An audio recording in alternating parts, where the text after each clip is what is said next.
大家好，我是夏妈。今天用饺子皮跟糯米分享一个懒人早餐，这样做一次7天不用早起，特别方便。糯米淘洗干净后，用清水泡1个小时。准备3块钱的饺子皮，放入玻璃碗中摊开，加入食用油，泡15分钟。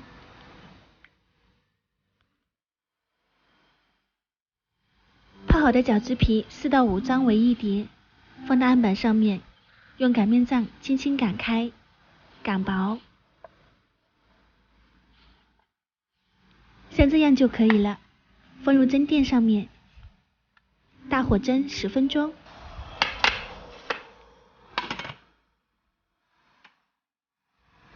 蒸熟的饺子皮慢慢撕开，摊开，这样我们的面皮就准备好了，放置备用。泡好的糯米同样放入蒸锅上面，大火蒸25分钟。蒸米的同时准备一些配菜，根据自己的喜好搭配。我这里搭配了木耳、香菇、胡萝卜，都给它切成碎末。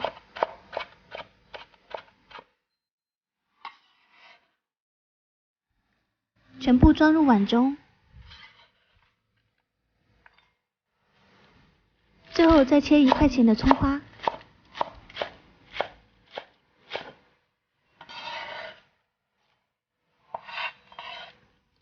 我这边还准备了1块钱的甜豆，放入锅中焯水2分钟，捞出来备用。锅中热油，倒入所有的配菜，翻炒均匀，加入食用盐、五香粉、生抽，搅拌均匀。这个时候我们的米已经蒸熟了，捞出来，倒入配菜里面，搅拌均匀。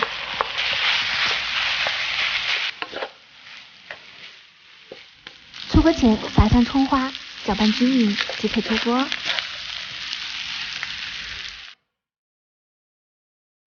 这样我们的糯米线就做好了，特别的香，也非常好看。准备好的馅料放入面皮上面，用手轻轻压紧，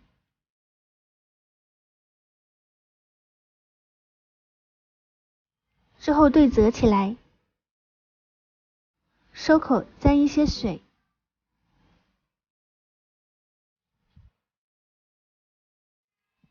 这个面皮非常的薄，叠折的时候非常小心，避免弄破。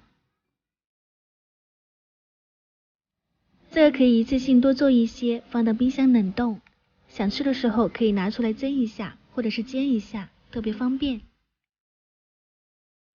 大家可以取一个特别好听的名字，好看呢也非常好吃。叠好后的糯米方块，现在就可以吃，也可以像这样放到平底锅里面稍微煎一下，表皮酥脆，更加的香。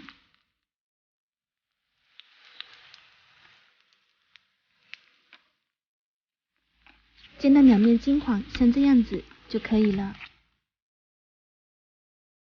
这样一款花样早餐就做好了，比单调的饺子更加的好吃，也比烧麦更加的丰富。喜欢的赶紧收藏起来试一下吧。喜欢我记得关注我，我是夏妈，下期再见。